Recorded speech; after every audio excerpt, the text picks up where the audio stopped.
Yeah, y'all know what it is.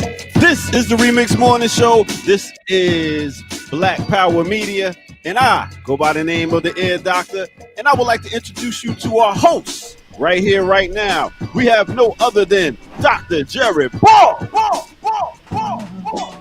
Burn It Down, Kim Brown, and Kamal K. Franklin. What's up, good people? What's up, remixers? Yeah. Good morning. How folks doing today? Is this thing on? Can y'all hear me?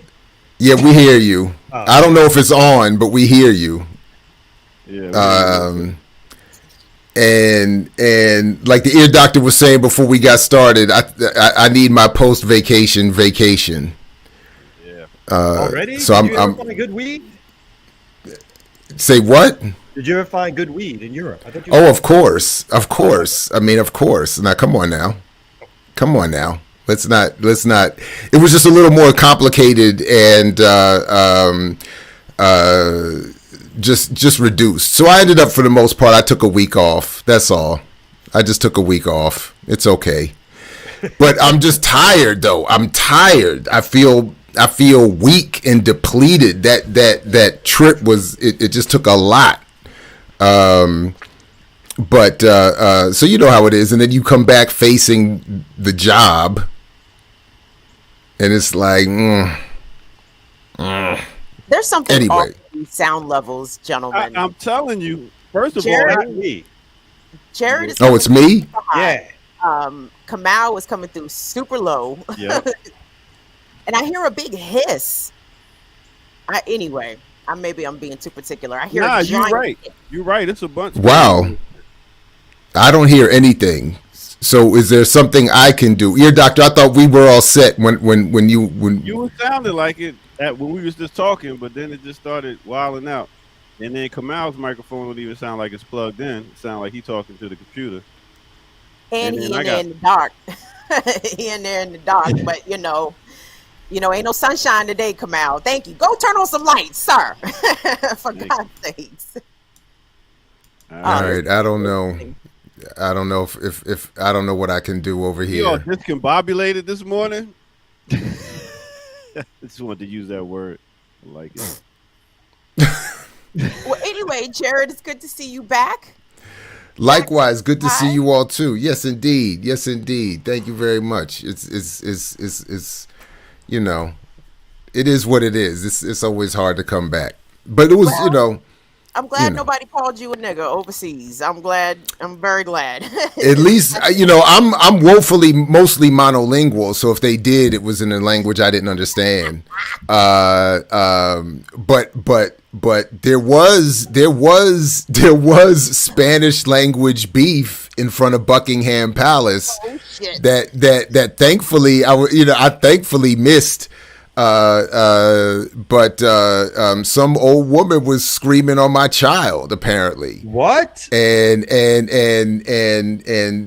Auntie had to be held back. Auntie had to be put in check. See, people think I'm the one that's the threat. I'm just big and loud. I'm not the one you got to worry about. It's the women's. It's the women's in this family. The men, we just there for decoration. We weren't in charge. We didn't do any of the planning. We were just there for decoration. And you carry and carry stuff. That was it. Pack mules. That was it. Hold this, carry that, stand over there, manage the play, So yeah, but anyway, was it a white woman screaming on your child? Was it a white woman?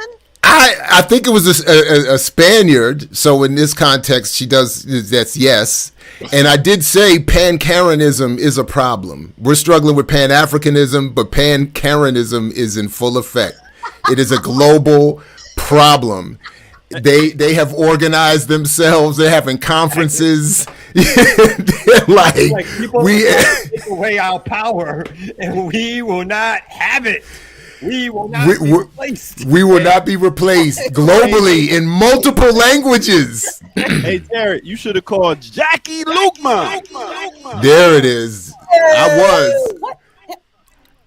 I'm in, I'm out, I'm there, I'm not. Somebody else trying to push buttons. I don't know who it was. I got no buttons to push. Let me get off the screen. Leave that one alone. Too early. Bonjour, Jacqueline. Bonjour. Bonjour. Woo! I mean, not to be crass here, Jackie, but did you put the girls out? Are the girls out this morning? Which girls are we talking about? The girls under your chin. The girls. Are the boobies out they've this been where morning? they've been. Nope, they've been where they're under the auspices of the Black Panther Party. Okay. Yeah. That does look like a fly top, though. Jackie said the boobies out this morning. We feeling good. They don't have to be out. They're just where they always are. Just all right. Where they are. Why did you ask if the girls were out? I don't understand. They always get to. I thought I was getting before I do. I thought I was getting a hint of cleavage. Under her mic. Sweatshirt over her chin, basically. How did you see some cleavage? Maybe I was imagining the cleavage. Maybe I was hoping to see some cleavage. Maybe I was trying to. I don't do hints of cleavage. It's like a dish. It's like a gravy dish. I was trying to manifest some cleavage. My bad, Jackie. I'm gonna stay out your chest. I'm always early in the morning for this, y'all. Welcome back, Jared. Thank you very much, Jackie. How was Pally? I heard the end of it with the Paris Karens. No, the short of it is, the good news is that the diaspora is the contradictions of colonialism and enslavement mean the diaspora is strong wherever you go. So I ran into the diaspora. I saw more of Africa. I feel like I didn't really see France. I felt like almost in all sincerity, like seriousness, it felt like that at times. Like it was like, where am I? Between the food, the conversation, the people, the diaspora that was represented. So shout out to the AAPRP again, to my man Kosi in particular. He laid out the red carpet, and it was great. So that part was very dope. But yeah, Pan Karens, they. Were you ever mistaken for anything else but American? So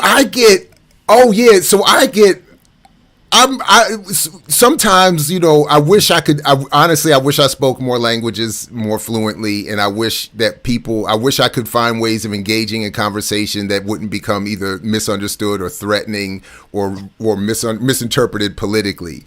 Because all the time. I mean, from Arab all the time, that happens constantly. And it depends. If I'm by myself, it could be anything from another white dude or something.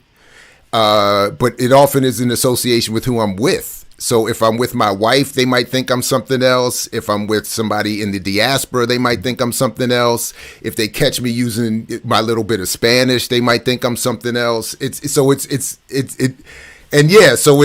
almost like interaction to interaction. I have to like reset my identity for folks, or have it, or like who am I to you in this exchange?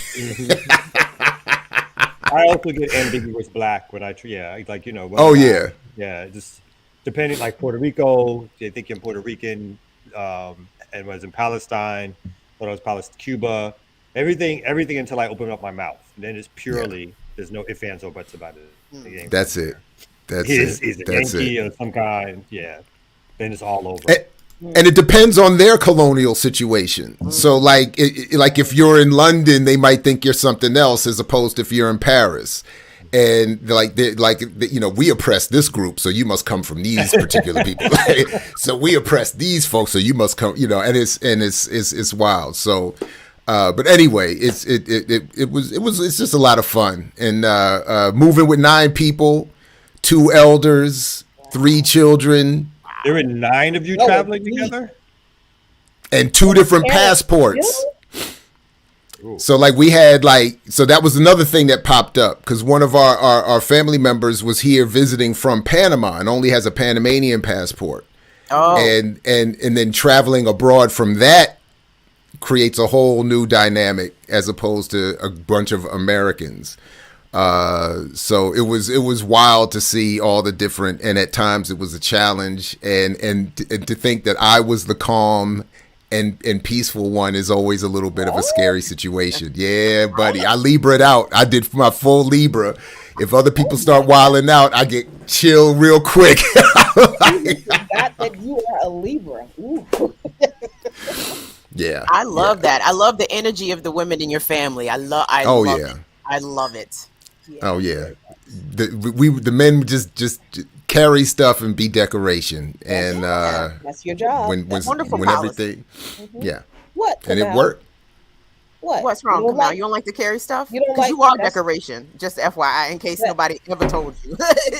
you You're- are I don't- armed I think you're right. I don't. Looking like a decorative piece on the table over there, come out. That's I your don't right. serve any. I mean, I don't do all the man stuff well. Like, you know, I don't fix things around the house. I don't really mow the lawn. Jesus. Yeah, I don't do none of that That's shit okay. well. Apples Yeah. didn't either, and he was the trophy dude. He was happy with that joint. Mhm. I'm happy with it, and He for did not know how to sometimes do until nothing. somebody makes me stretch. Like, you know, even though I don't do that, Where's she at? you know, sometimes I'm made to do some things. I was like, that's not in my wheelhouse. Can we just call? I'm going to be honest here. Some Latino dude to like come do that because that's who. Oh does wow. it. I'm just saying. But in some instances, you are the Latino dude. So But what I are am you a saying? Latino. Yeah. Yeah. And then it's handled. I'm a bad Latino in that And respect. the It's Bama's handled come badly. speaking Spanish to you, like Yeah. Particularly about where the check is. They want to know where the check is. It's like, Mhm. yeah, I did your work, motherfucker. I cut your head. Okay, dame low. Where my money at? And don't be trying to short me. I feel like we're always trying to short somebody $5 and shit. Is anytime there's something, they're always like, yo, it's like I give them 45. They're like, it's 50. I'm like, I thought it was 45. It's like, it's 50, mother. No, Habla. we working. No, we round things up. Yeah. It's 50. Exactly.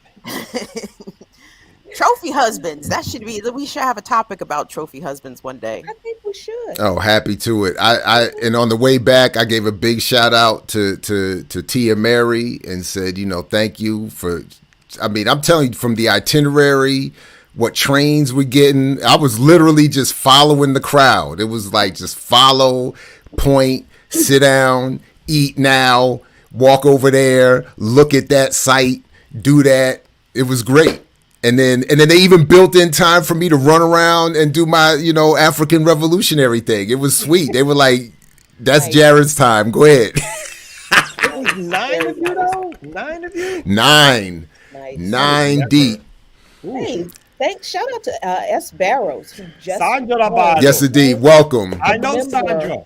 We used to organize together Oh, nice. 30 something years ago. And Sandra, thank you for still showing up in spite of that. Thank you. Thank you. We know a little bit of how what that must have meant. So thank you, Sandra. Anyway, that's it.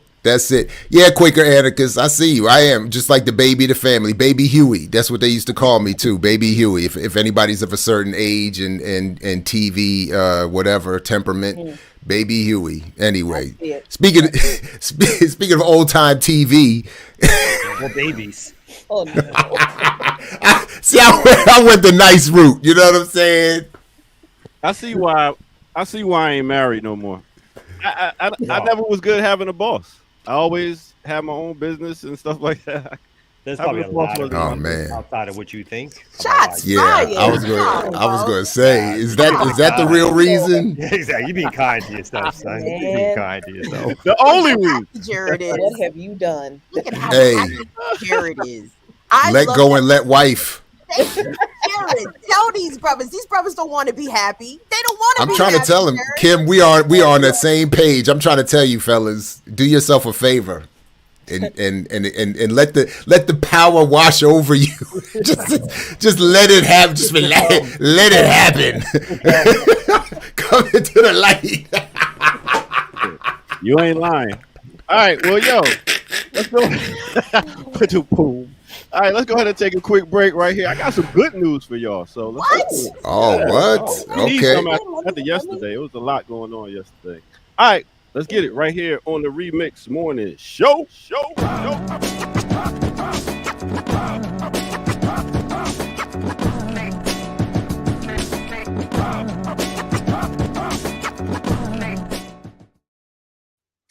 Yeah. What's good, everybody? All right. So, welcome to Black Power Media. Make sure y'all hit that like and subscribe while y'all are here. We have patreon.com. You can go there and sprinkle some change in the bucket so we can keep this train on track and moving. All right. With that said, I wanted to give y'all some good news, some hip hop things going on. You see, I'm in these streets right here. What I wanted to say is, first of all, let's give it up to no other than y'all know there was a little rap beef going on, not even a beef, but something happened between these two brothers right here. It was an interview in Clubhouse, and 21 Savage was like, nah, this ain't relevant. Blase blah. Word got back. Everybody started being like, 21 ain't, what is he talking about? He ain't relevant. Listen, that's the whole thing with this cancel culture. It's corny. You know, you ready to cancel somebody because they say something that might not be well thought out, and then we ready to cancel them. Nah, Nas was like, you know what? This is a young brother right here that's coming up, and let me go ahead and do a song with him. So what happened? They wound up doing a song last night that came out called One Mic, One Gun. So big up to them brothers coming together and showing the age gap and showing that, listen, we could all do this together because we all are in the same gang. Just like my girl Michelle Lay said. Also, we got something going on right here. We got Chance the Rapper and Vic Messina. They about to go ahead and have the Black Star Line Festival in Accra, Ghana. That's right.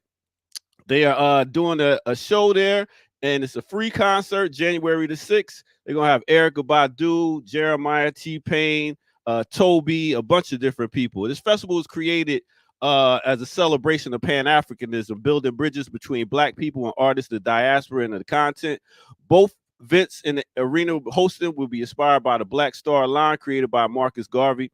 So this was they're going to have like a week-long series of panels, events created on education, enrichment, and cultural diversity. So that's pretty dope right there, I like to say. So big up to them two brothers for doing that. Also, I just wanted to give a quick shout out at the end of this Hip Hop History Month to no other than let's talk about Oaktown 357. That's right. They only came out with 2 albums, but one of their albums actually came out back in 1989 under MC Hammer.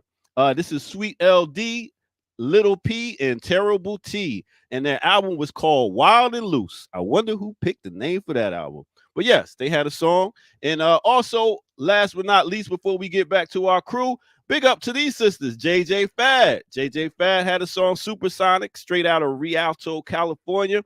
And with them, they actually had 2 albums also, but are only known for one song, Supersonic. So big up to them sisters. Just had to give a shout out and keep this on a positive note. With that said, let's go ahead and get back to our Remix Morning crew. You know how we do.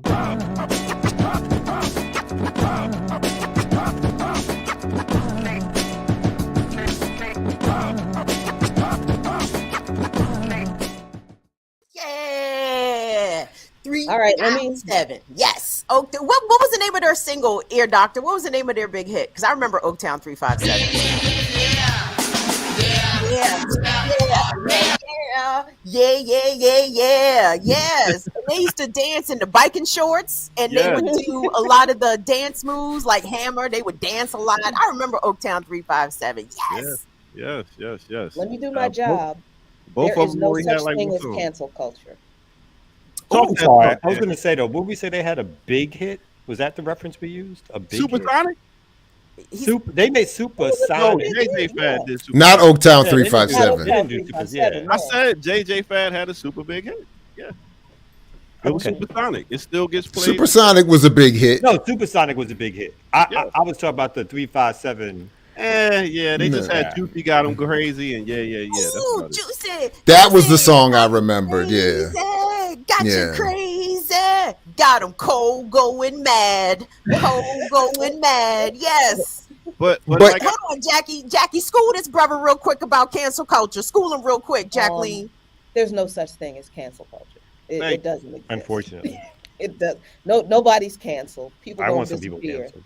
You know, rich people stay rich. You know, if we really want to talk about cancel culture, let's talk about how people get fired for standing up in support of Palestine, how the FBI is still going after African socialist organizations, and how networks like Sputnik are yanked off of social media platforms. That's cancel culture. Folks not taking entertainers' ridiculous bullshit every once in a while and calling them out on it, that's just what that is. That's not cancel culture. That's just some level of accountability. That's all that is. Anybody That being canceled out here. That sounds like a good lead into the news. I can't y'all the server. But I actually, there was one thing here, Doctor, just quickly before we get into anything serious. There was one thing, if I just could pull my little, Kamau imitation. I'm a little disappointed in this response by Nas. There is a big part of me that is saying, how you gonna get called out and then do a song with somebody? Give me a diss track first. No. Give me some beef first. No. Give me Ether 2023, son. I mean, remind these fools who you are. Then go do an album with them. Like, I'm like, what is this? Oh, he said what that we everybody gets a trophy now. Like, that's like, what is this? What is this? It's an evolution of hip hop when it comes from the battle culture, and you're trying to build this age gap within the hip hop culture. That's a step towards it. That's not pettiness that some people like to do. I'm gonna punch the dude in his chest and then pick him up, and then we can walk together. Like, that's how it's gotta be. It was a misunderstanding in communication, and Nas had a phone call, sit down with this brother, his younger brother, and said, you know what?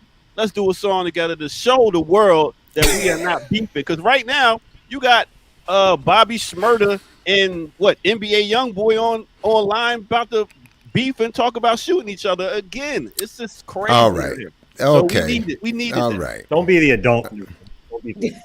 Whatever. I'm out of here. We don't need adulthood in rap and hip hop. I agree with Jay completely. There needs to be a little more feistiness in that rap battle before I do a little song with you and shit. He went straight to the makeup. Breakup first, then makeup. Gotta talk about your mama at least once.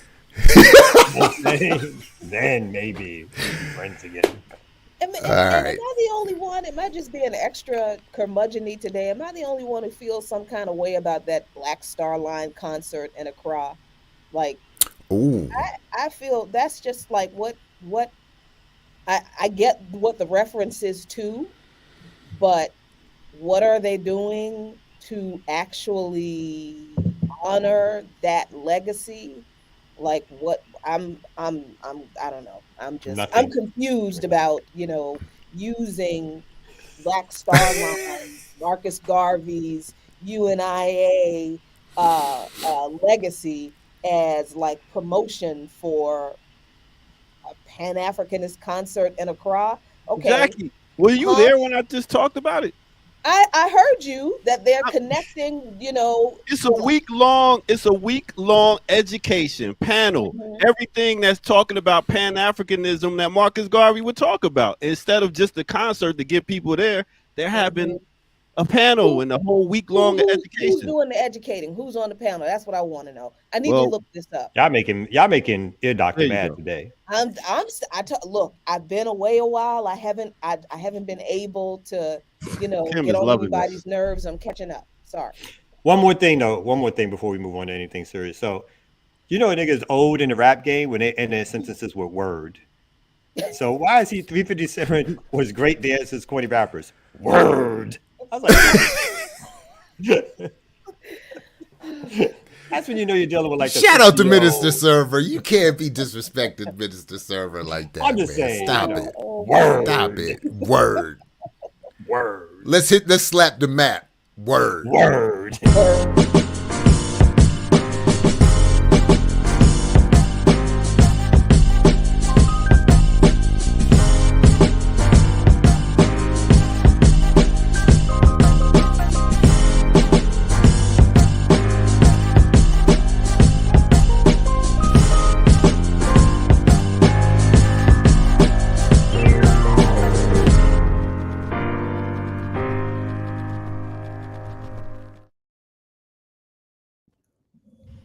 Remix Welcome back, morning everybody. Show.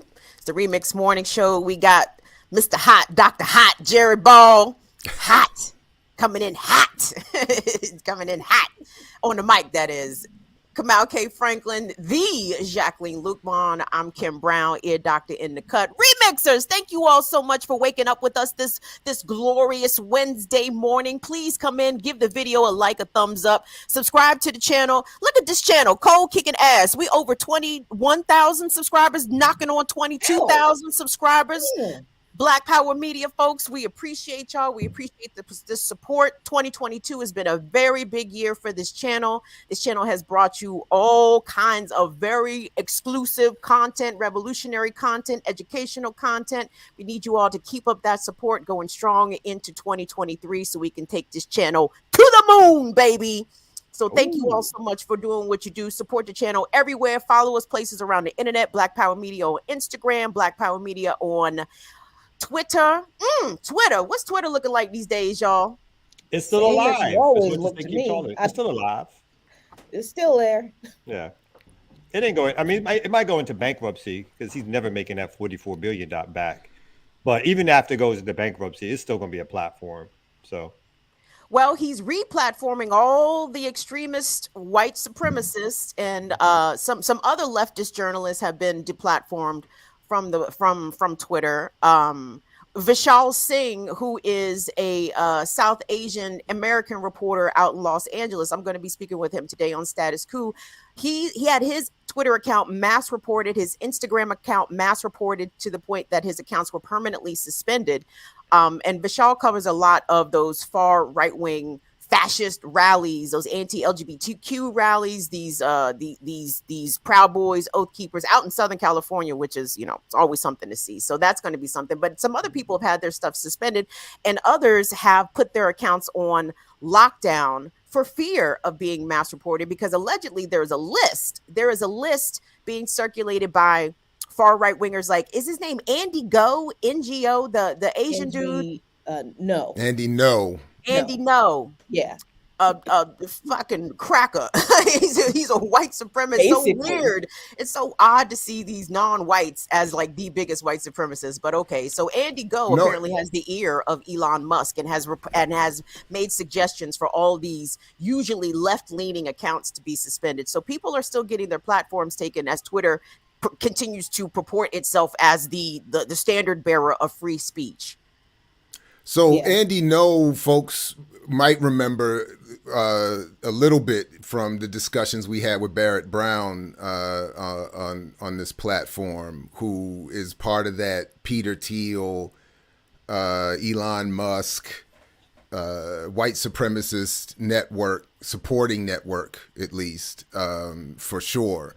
And a lot of these folks are going to find their way back on to some prominence. And then the outcome of which, really, just real quick, I did want to, just before we got too far into it, just to piggyback, like because the flip side of all of that, the outcomes of all of that include the putting to death of people like Kevin Johnson, who did, of course, get put to death last night, despite the Herculean efforts of not enough, but a number of good folks. And I just, again, want to point people back to where the conversation hosted by Kalonji yesterday with Doctors Joy James and Dylan Rodriguez, which, for me at least, speak to almost all the emotions and responses that I think were appropriate for public discussion. So anyway, just to draw some connections here, it's not just some online people talking shit. There's a real political and material consequence and life loss consequence to those kinds of politics that have institutional support in this society. So anyway, I hope rest in peace to Kevin, and I hope that there's some comfort his family can eventually get back to at some point. Anyway. And I think we're on that list, as in Community Movement Builders is on that list that's being sent around. So. But really? It's an extensive how did you list. find that out? How Somebody would sent you it be to aware us. of that? Because Really? they're sending out the list on Twitter. Yeah. Mm-hmm. Yeah, screenshotting the list all over the place, whatever. So, but it's an extensive list. Yeah, it's a lot. Yeah. So much for being the arbiter of free speech, everyone's favorite apartheid American, as Sean calls him, Elon Musk. Everybody's favorite. And did you see? And speaking of all of that ecosphere. Did you all see, that Kanye is running around like he walked off Tim Pool's show? No. He showed up with Milo and what's that other dude? I hate that I know these people's name. Nick Fuentes. Jesus Fuentes. Lord. Thank you. Oh, just recently after the Trump. Yeah, visit? like yesterday. Yeah, like yesterday. Jared, so did you hear? You guys heard? I just found this out. First of all, I didn't know what a Tim Pool was until literally yesterday, and then come to find out, this nigga was up in Frederick, Maryland. Yeah, he's right up the road. And I'm not surprised he's in Frederick. Kanye done hit the skids, dog. You used to kick it. You used to kick it everywhere. Now you chilling in Frederick. You at the middle of nowhere. Apparently, though, he does have some $1 million, plot of land and house out there. Does Tim Pool? He makes a lot of money. I only know of him mostly through the R.M. Brown show where he's made fun of. But through that, he dude makes a lot of money. He's got a big house out up the road in Maryland, Redneck. out in redneck parts of Maryland for sure. And Kanye came through, and because Tim Pool wouldn't go in and say Jew or the Jews when Kanye was asking for who was in control of everything. He just got up and walked out, and so Tim Pool just wasn't gangster enough for him. So did the other two guys walk out too? The other two people with them? I'm not entirely sure. I didn't. Apparently, this is his crew. That's who he was rolling with. In the white supremacist camp as like the blackface for white, the real famous blackface for white supremacy. This shit is crazy. So somebody please explain to me, because clearly I don't understand. I am not thinking on the level of higher consciousness that Kanye is clearly operating on. You're not a free thinker. Please explain to me what move in 12D chess this is that Kanye is playing. But not like I give a shit, by the way. I honestly, literally do not give half, not even a quarter of a fuck about what Kanye is doing, why he's doing it, who he's doing it with. This man is so completely, him and his antics and every other celebrity bullshit that comes out of all of their mouths, completely irrelevant to my life right now. But I'm just wondering if somebody can explain to me, the non-free thinker who clearly doesn't get what it is Kanye is doing that is a benefit to all of us. Help me understand. Oh, it's not a benefit to all of us. The long and the short of it is that Kanye is now a fully cited Clayton Bigsby, right? From the Chappelle Show skit. He's Clayton Bigsby in He's real Clayton life. Bigsby. He is a black white supremacist. You could have not told me 10 years ago that this would be Kanye's destination, but that's it. He's the black white supremacist, and he's proud to be this mascot. Like, this is a role he is clearly relishing. It is the strangest shit, Jackie. It has nothing to do with empowerment of black people at all. Kanye just wants to be so down with the whites. He's like, no, I too will become an extremist white supremacist to show all of my allegiance to whiteness, to capitalism, to all the things. It's weird. I say let him have it. I say enjoy. He's being taken advantage of, clearly, and that's the thing. And Tim Pool, is he? Slavery is a choice, Jared. Slavery is a choice. Okay. Is he really being taken advantage of? Absolutely. And that's why he keeps being invited to these platforms to be the spokesperson for black people, for formerly left politics, for hip hop, for whatever. And Tim Pool wants to take advantage of his celebrity and whatever his mental issues or drug-addled issues are, or his political consciousness issues are, for views and hits. And Tim Pool, unfortunately, represents an enormous part of the society. A tremendous audience, a lot of money being made in these social media spaces by folks like Tim Pool and the ecosphere he represents. Don't forget, he was just on a major platform speaking up there with Cornel West and everybody else on some recent conference a couple months ago. So And when you look at the numbers, and unfortunately I have a little bit, these Tim Pool folks, so I think Kanye is, and Kanye is struggling. He's looking for an audience. He's looking for whatever to satisfy his, again, specific condition. And that's why I think, Tucker Carlson is happy to have him come on there and say everything about the Jews and then cut off the part where he says that he's also gotten vaccinated. They didn't want that part to go out. Tim Pool's happy to have him come on and prove himself more irresponsible than Pool likes to present himself to his audience to be. And then if you look in the chat, as R.M. Brown was showing in Tim Pool's own chat, his own audience was going against him, saying that, Tim, you're taking an L for not going hard enough at the Jews. You've been punked out by Kanye. That was if you from what little I saw, and again, I'm only looking at clips that Brown and others are sharing.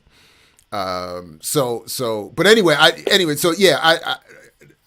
I'm not saying Kanye doesn't have his own agenda, but I do think he is being clearly taken advantage of, and they're loving this. Anyway. Yeah, I mean, I see where he's being taken advantage of. I also don't care. I just, because I mean, at this point, so many lifelines have been thrown out to this brother, and he's just not taking them. So at this point, it's you get what you get. I don't know, which is not what we can say for something that happened to this young lady, Shanquella Robinson, which I got to leave early because we got a 9:00 interview this morning.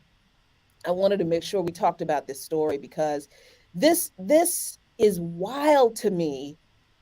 That this young woman, Shanquella Robinson, I'm sure you all have heard the story, went on vacation with a bunch of friends and didn't come back, died. And her friends said that she died of alcohol poisoning. But of course, as we know, it turns out she was beaten to death. She was found dead at a villa in Cabo San Lucas on October 29th.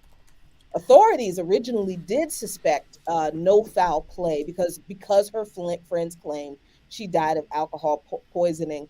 But the autopsy found that she suffered a broken neck, a fractured spinal cord. There are videos of Robinson being assaulted, and various social media posts really brought this issue to light. And I think this is so poignant to me because remember the little Urugu lady who went on a cross-country trip with her boyfriend, disappeared. Oh, the white woman, yes.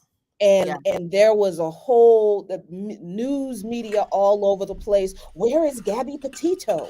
Like 2 weeks or whatever after her parents declared her missing. There's this 2020 special about her. There are all of these, national news media stories about where is Gabby Petito. Don't forget about the white girl who went missing in Bermuda. Right. A more similar related story. Girl, they still looking for her. Where was the national media outrage about what happened to this Black woman? And as Shanquella Robinson's mother pointed out, it was the subset of Twitter users, Black Twitter, that kept this story alive about Shanquella Robinson. And the update is that Mexican authorities have, it's not in this story, but there is in an update. Mexican authorities have issued an arrest warrant in this case. They have not released the name of the person that they issued the arrest warrant for, but Mexican authorities have issued an arrest warrant. So we're going to keep close watch on that. But yeah, I don't know. I'm just really, I thought it was wild that the friends took so long to report that something had happened to her. And one friend actually wanted to call the police or call an ambulance, but the other friends were like, no, don't do that. They concocted this story of her dying of alcohol poisoning. And she clearly has physical injuries that some of them inflicted.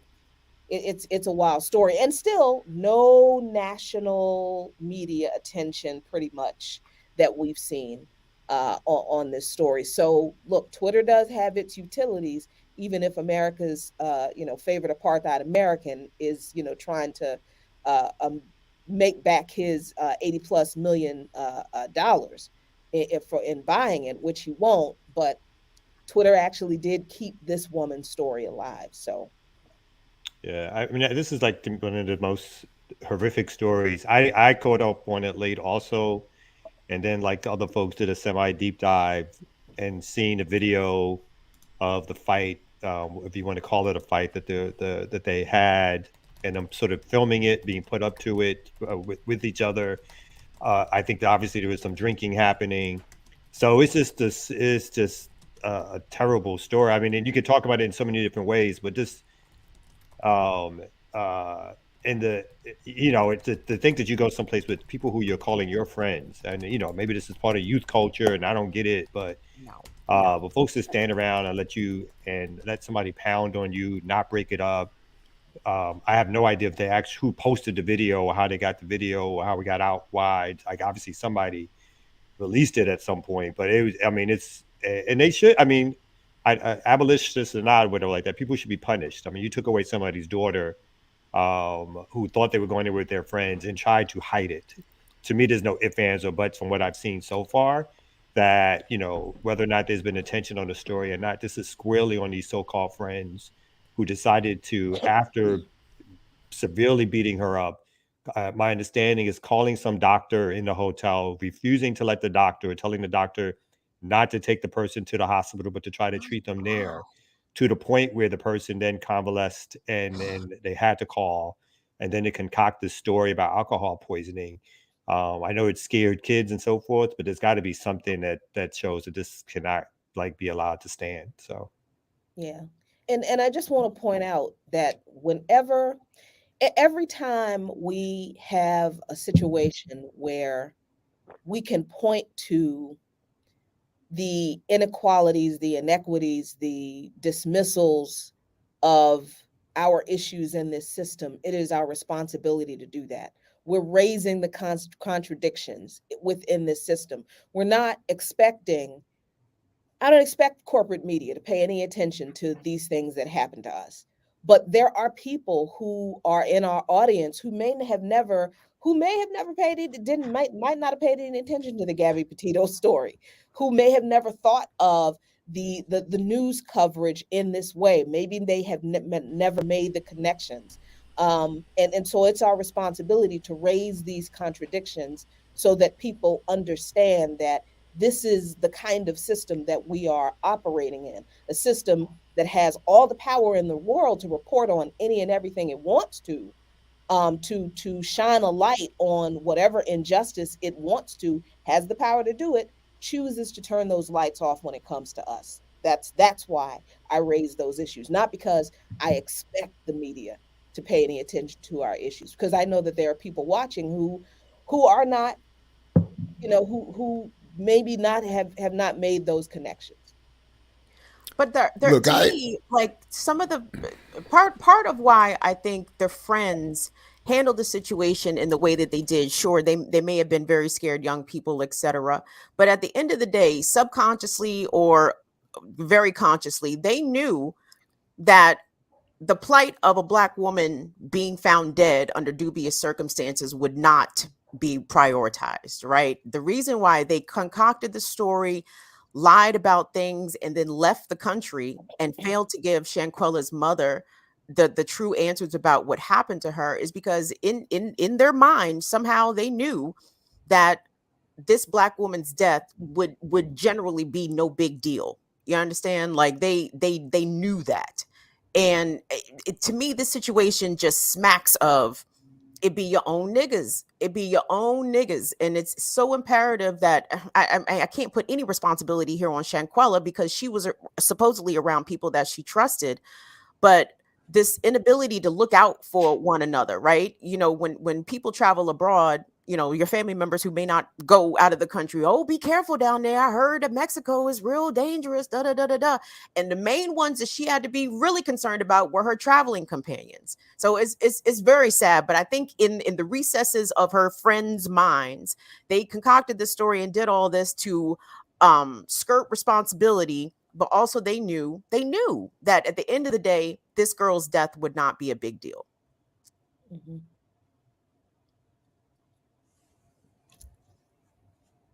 Yeah, like I know, like what else is there? Yeah, no, I mean, it's just it's like what in the world do you what do you do with that? And I imagine that this is the kind of conversation, this kind of like this is the response that people that are indigenous brothers and sisters have when they're talking about all the murdered and missing indigenous women and two-spirit people who are slaughtered by Yurugu men and sometimes other, you know, indigenous people that nobody pays any attention to. So, you know, let's not act like this is only an issue of, you know, completely not caring about Black women. I think this is, I know that this is the result of settler colonialism. This is, you know, not caring about the violent death and suspicious disappearance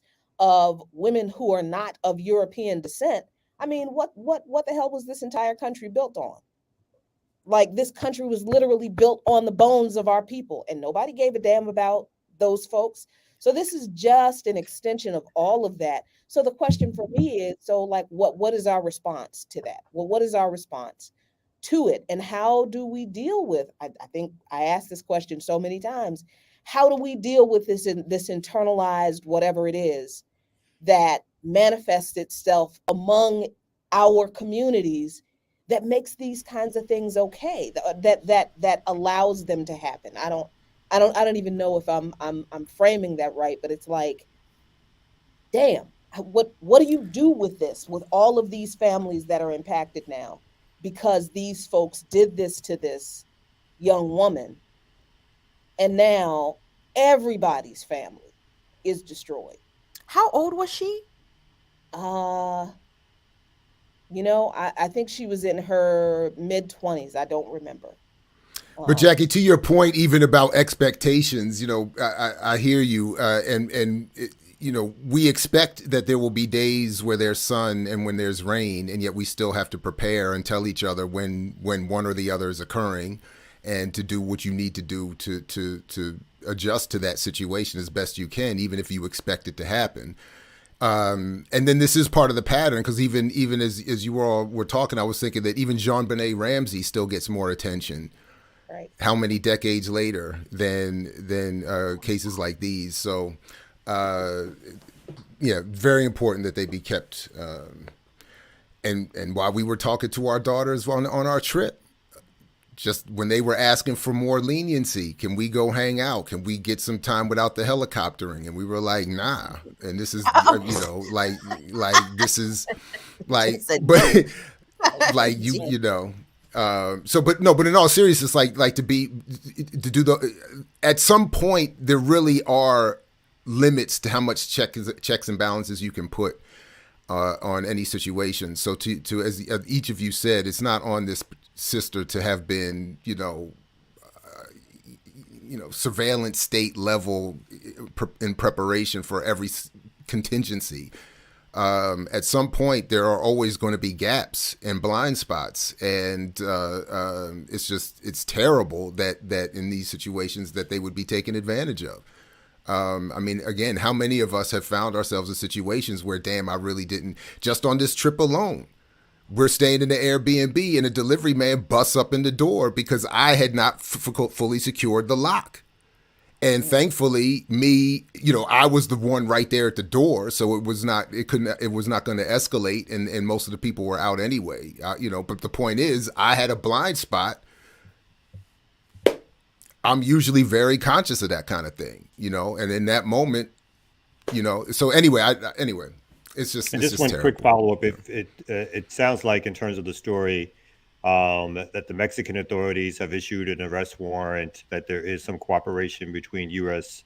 Authorities and Mexican authorities, and it's potentially an extradition that might be expected to happen soon of someone who's going to be charged in Mexico with the killing. So there's one person apparently right now. I don't know if there's going to be additional charges or warrants issued for arrests, but there seems to be at least one person who, more than others, is going to be sort of the lead person and who's going to be charged in this, at least at this moment. So, yeah.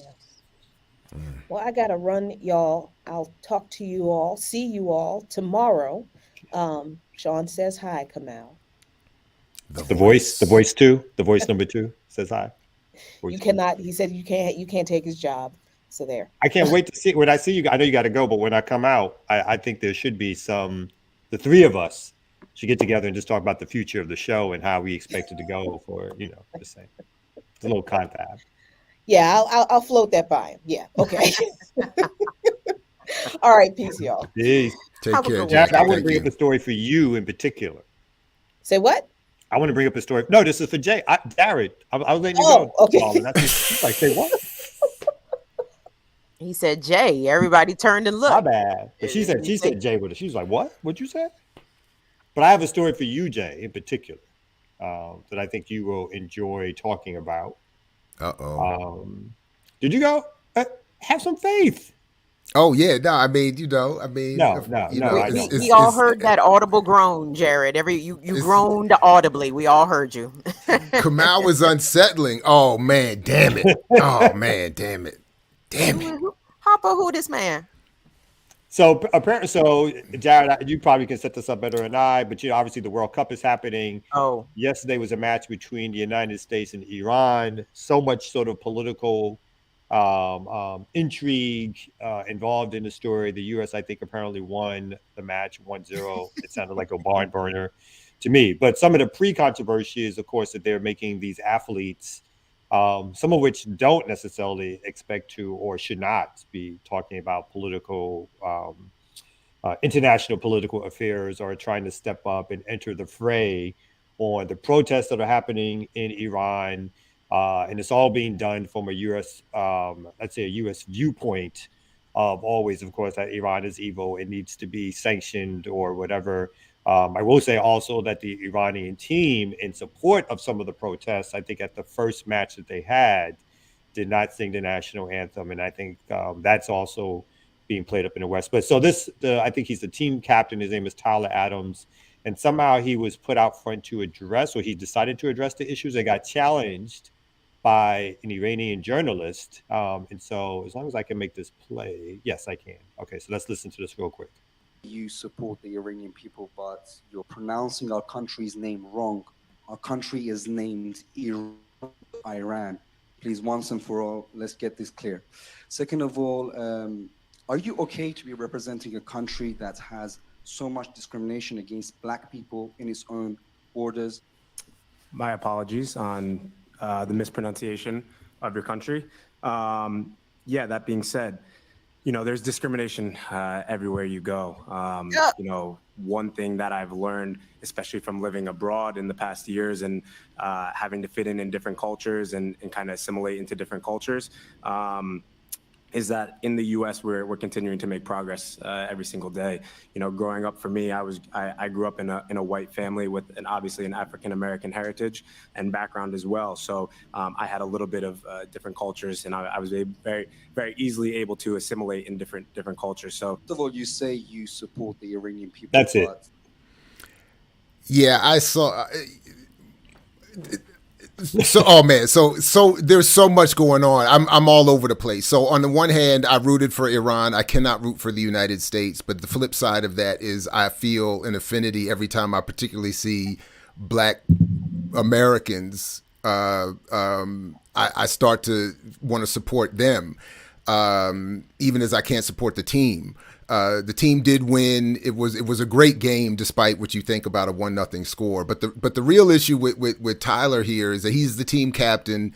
So when I watched that, the first thing I thought of is yes, Iran deserves to have their name spoken properly and to check Americans on that. But I don't appreciate that being brought to a young black kid like that in that way, who he's not responsible for the relationship between this country and Iran. He's not responsible for the horrible education that we all get in this country.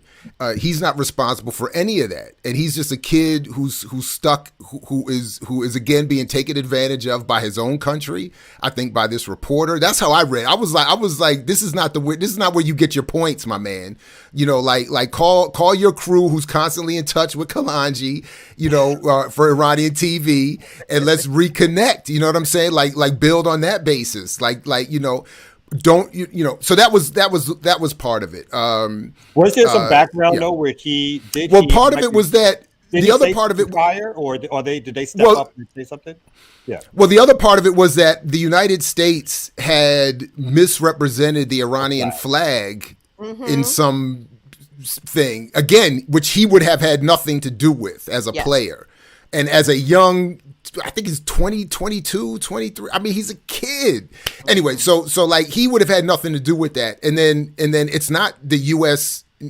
Team leadership that's out there.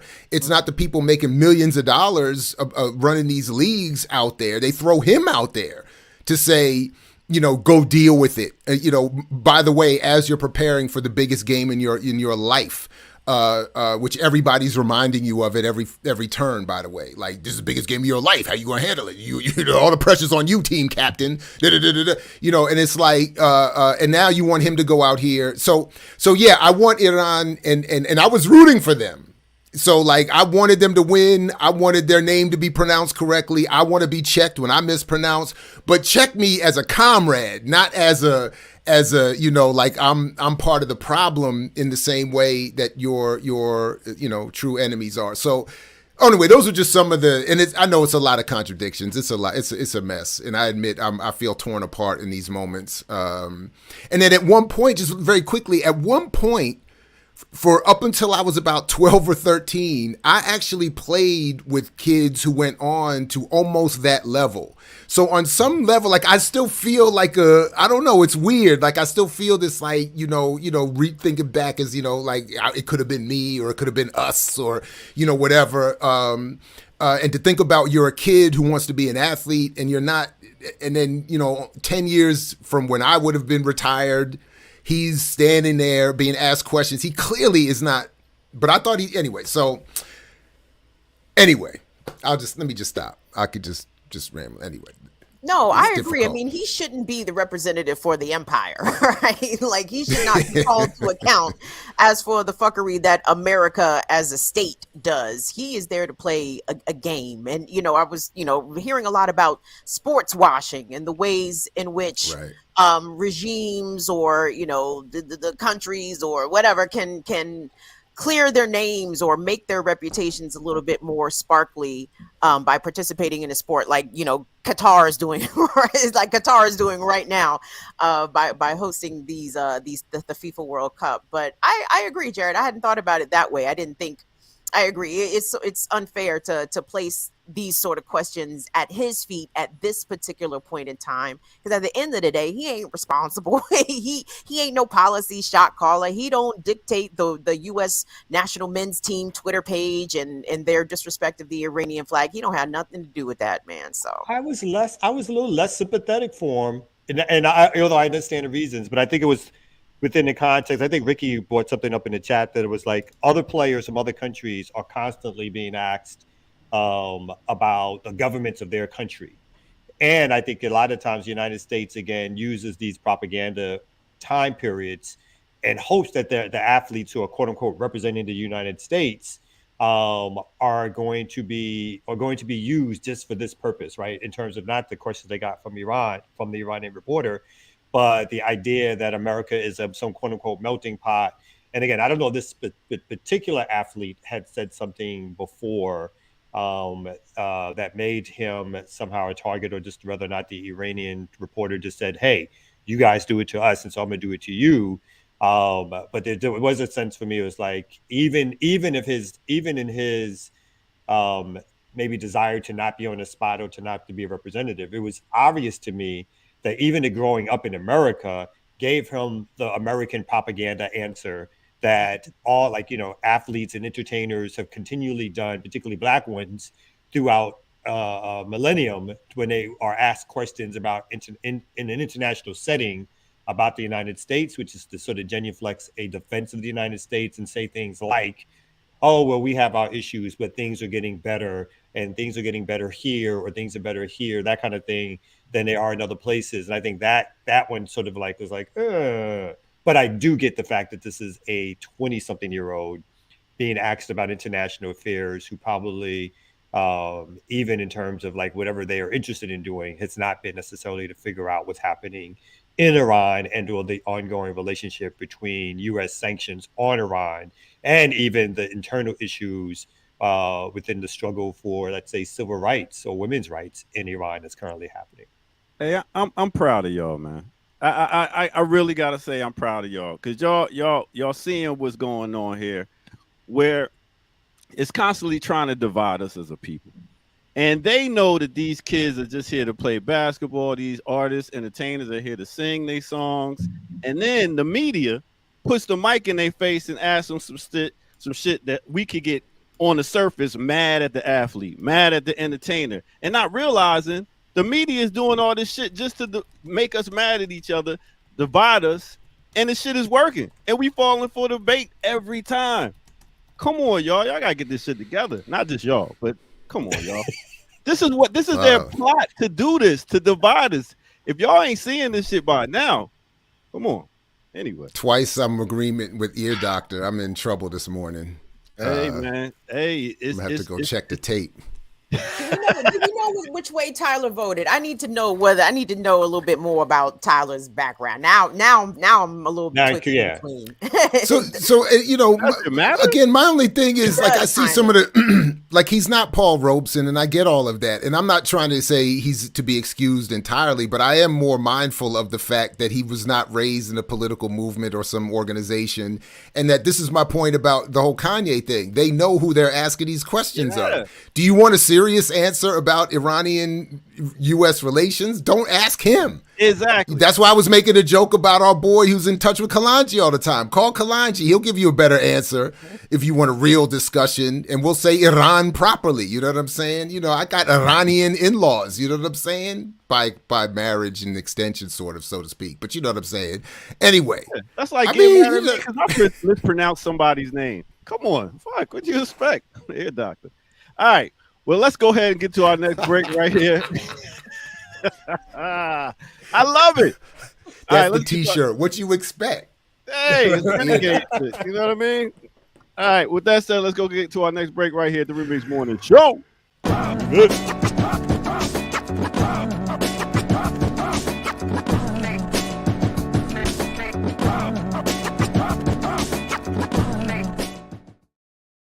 All right, what's good, everybody? Welcome out to the Remix Morning Show as we take a quick break before we get back into some more news.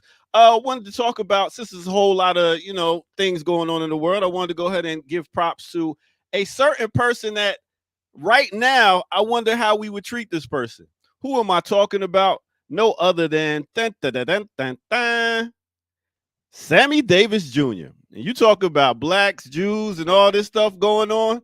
I'm talking about, this is the perfect person to be dealing with right now in this time and age. Now, let me tell you about Sammy Davis, or Samuel George Davis Jr.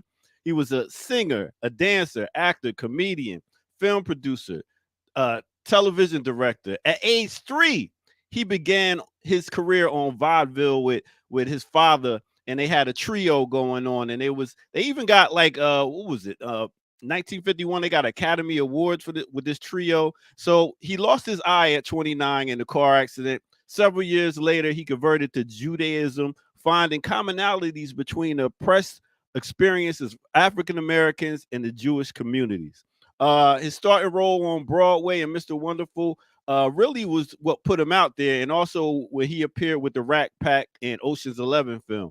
So he got out there on TV, um, on the stage, acting, performing. He also properly helped break the race barrier of segregated entertainment industry. He was like the he was like the pawn put out there to go ahead and be like, all right, let me see if we can get in this industry and get some of this money y'all talking about too. So that is your boy right there, Sammy Davis Jr. He reunited with Frank Sinatra and Dean Martin in 1987 and toured with Liza Minnelli, and he died in 1990. He actually was in debt to the IRS when he passed. There's estate and legal battles with his wife. It was a whole bunch going on with this guy. But I just wanted to bring him up as somebody who we look at as an entertainer, who we look at as somebody that was trying to put out music and was raised since age 3 to be an entertainer, and got in a whole lot of mess because he backed Nixon back in the day, and nobody was feeling that. So with that said, we'll go back and get to the Remix Morning crew and see what they got to say about this right here on the Remix Morning Show. Let's go.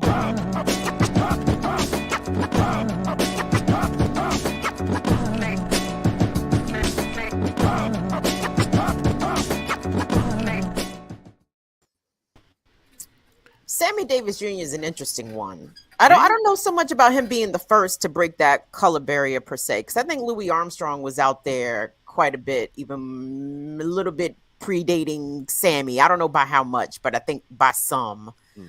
And, you know, he did give big sellout vibes. Sammy Davis did, because he would let Frank and Dean kind of say racist shit to him sometimes when they would be performing live. And some of it would be lighthearted and some of it would not be so lighthearted. I listened to some of those live Rat Pack albums and I'm like, I don't know about that one, Frank and Dean.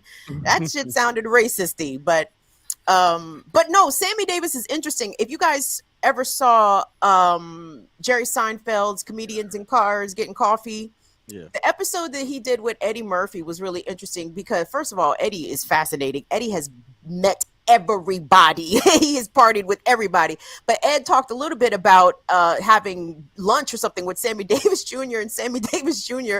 started talking to him about Satanism and saying that how the devil is as strong as God. And Eddie was like, I don't know about where this conversation is going, but Sammy Davis is an interesting one for sure. Very talented, extremely gifted. But didn't he used to give money to civil rights causes? Yep. Yeah, he did. Yeah. And if I remember correctly, there's a number of occasions where he might have even said one or another progressive thing. I just have always thought of him as I honestly, ever since I was a kid, whenever I see him, I just think of pain and misery. Honestly, I cannot think of some, in part because of what you've described there. I can't think of being, and some of it is personal. When immersed in whiteness, there cannot be black happiness. It just can't be. It can't happen. So that's why, Ear Doctor, when you said, you know, he would be somewhat perfectly situated, and I get what you were doing to talk about these issues and this, that, and the third. That's not, it's not always the case that people with these backgrounds or mixtures are the best to speak on an issue. And at times I think they're maybe best to highlight that pain and that misery. I just can't imagine that he would have been anything other than miserable for a bulk of his life in his private moments. I always agree. I think he always gave, going back to Kim, coon vibes. Coonery vibes. I'm sorry. I know he's tried. I feel like too, he's had moments where he's tried to be civil rightsy and progressive. Where again, he talked about civil rights, but even in his way of talking about it, it was always not quite Cosby-ish, but very elitist, as in, now you got no more excuses for such and such and such. I felt like he married the black woman, Altervice, after marrying white. I think there's stories and books written about his treatment in terms of the Rat Pack, in terms of not only the on the air stuff but the off air stuff that he had to put up with or did put up with for career sake, and the embrace of Nixon and all the rest of it. So there's always, and just his demeanor and mannerisms. So there's always, even when there's a touch of sympathy that comes in for that dude, it's just like this much. Yeah. And for the rest of it, it's always just like, can you get him off the goddamn camera? Oh So man, how it just always wild! made me weird. How Go ahead. wild that James Brown and Sammy Davis Jr. supported Nixon. Isn't that wild? Like That is maybe it's not so wild. wild. Maybe it's not so wild, but it comes off a little wild in retrospect. But Yeah. Like Thanks for the capitalism. super chat, Dead Man Animations. I don't know if I'll be taking you up on this suggestion though. Even as an atheist, I don't like messing with. I don't like watching this devil stuff either. Like I'm not for all of that. I just wanted to point something out to like people like all power to the people. It's not about worshiping these celebrities. It's about bringing forth a person that we could talk about and talk about different subjects around the person that deals with our culture. It's not worshiping a celebrity. It's talking about different things that we can take from what a person does and also be like, let me deconstruct this person and see how this can either help or hurt our culture. So I just wanted to say And that. also, I think you got to take the platform in its context. well You said. know, like It's a morning show. All you niggas coming here for academics and shit. 8:00 class. I know Dr. Jerry Ball's the host and shit. This ain't class, okay? It's a morning show. Morning show. Ball gets paid to do the wild thing. Come on now. My bad. No, but I Jerry. mean, but also in the context of the whole platform, I think it would be hard to argue that there's a whole bunch of celebrity worship and whatever else was being Thank said there. I you. mean, come on now. Yeah, it's a morning show. Can we, anyway. Yes, Ricky, that is what I do. I love Ricky. Hey, Doctor, you put that extremely well. What can I say? Like you I mean, you articulated tuned that out. pretty perfectly. I'm sorry, I tuned out. He was saying something that sounded like it made sense, and so I didn't even listen to it. Let me just be clear. I couldn't even repeat what he said. to be nah, honest. I'm just mad optimistic about our people, and I love our people, and I want us to win. I want us to win. I'm tired of all this division and all this simple stuff that we're divided for, and we're falling for this trap, and it's ridiculous. And I'm just tired of it. So Aw. that's all. Aw. I mean, I'll catch y'all next time. Whatever. Aw. I like your little Were shirt. we having a moment? Were we having a moment there? Your little shirt, that's messed up. Who wants to take us somewhere? Anybody got a story you want us to get to this morning? Oh. That the sigh of world events. I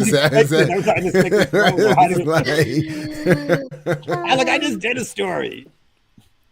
I have a story, but I have Did to you send send it it. to me? No, Yeah. I didn't. I did not send it because Hey, gentlemen, it took some effort to simply appear. Okay, now if you act, you expect preparation. What is this? I know it's always like 2 steps. They always expect more than just showing up, which I don't like either. Trying to do my best here. I did. Well, you are decoration, Kamal, so Hey, maybe you feel like you've already done what you needed to do. turn that light on so Yeah. we can see them decorations better. My lights are, relatively speaking, it's raining here. I know And- that's the problem of relying on the sunshine to illuminate your face. The sun doesn't shine every day.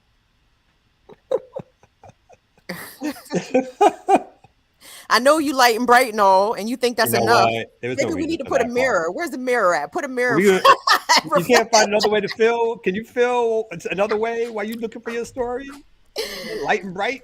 I'm sorry, I'm getting these jokes off. You getting you get I'm off? getting these jokes off. Subject line: jokes off. She Send. act like she dark skinned. Oh, Hey now, first of all, I have more melanin than the 3 of y'all put together. So let's be clear. You can That's add up all the certainly- melanin betwixt Jared, Kamal, and Ear Doctor. Here I That's come, certainly- bronze and shining. Yeah. But until she finds her story, I do have a story that I will. Good. So this hit yesterday. New York City to remove mentally ill people from streets against their will. In other Oh my words, God. Eric Adams is at it again. So Mayor Eric Adams directed the police and emergency medical workers to hospitalize people they deemed too mentally ill to care for themselves, even if they pose no threat to themselves or others. So really quickly, apparently there was some high-profile case in New York City that has involved folks who are either experiencing some kind of mental illness. One of them included someone being pushed on a subway track. But I think that story is being used for an ongoing campaign by Eric Adams to sweep away homeless folks and folks who need support services by basically locking them up. So it says Mr. Adams has made clearing homeless encampments a priority since taking office in January. Said the effort would require involuntary, went too far there, involuntary hospitalization, um, hospitalizing people who were a danger to themselves, even if they posed no risk of harm to others, arguing the city had a moral obligation to help them. The common misunderstanding persists that we cannot provide involuntary assistance unless the person is violent. Mr. Adams said in an address to City Hall, going forward, we will make every effort to assist those who are suffering from mental illness. I just love the 1984 dialogue of like involuntary assistance.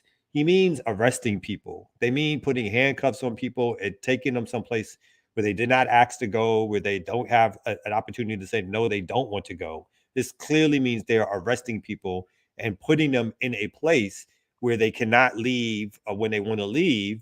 And we're not even sure about what kind of assistance anybody would get in terms of treatment because they don't even have enough beds to even deal with people in terms of who are suffering from mental illness or having episodes out in the street. So again, this is another way in which the city and general American society is deciding that the way in which they help people who need assistance, right, help people, is to basically continue to lock folks up. The answer for them is always jail, jail, jail, and never support or never any real help for folks.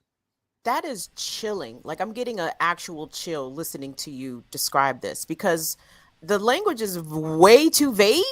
If the person is not a danger to the public, but a danger to themselves, what the fuck does that even mean? Do they suspect, these people that they suspect of, being capable of self-harm? It doesn't sound that way. So what does that mean if they are posing a danger to themselves, but not a danger to the public? And also, what hospital? where are they putting them? And are they going to be involuntarily assisted without charge?